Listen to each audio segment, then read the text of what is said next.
This is what is going to be needed if we are going to reverse the impact and the effects of racism. And then finally, we have to be like Jesus. And, that's a whole sermon in itself. But when it comes to this issue, the beautiful thing I love about Jesus, the many things, but one of the things I realize that he's a God, he's the Lord of multiplying things. You come with small things. I already mentioned that he came with some loaves and some fish, and he multiplied that to thousands of people. He turns water into wine. He's somebody, when he blows on something, it multiplies. You might be small, you might be fearful, but use what you have and ask God to blow upon it, and your voice will get bigger. Your influence will get bigger. Your territory will get bigger. He is demanding and wanting our church to be at the forefront of this issue. Why? Because there's an injustice issue happening. And that's where we need to be.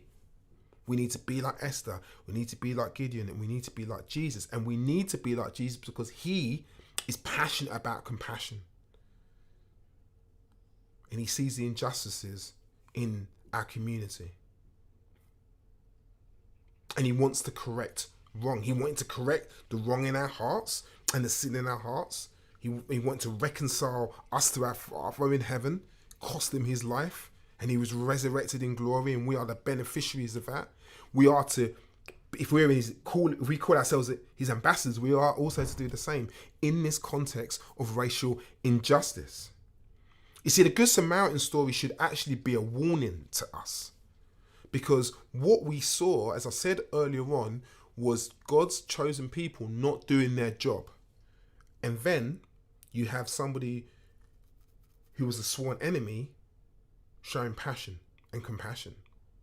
And what tends to happen is that as Christians, we get upset. The Black Lives Matter organization, they're not quite doing justice right. Just to be clear, I don't agree with everything which the Black Lives Matter organisation stands for, but what I will say is that they stepped into the arena.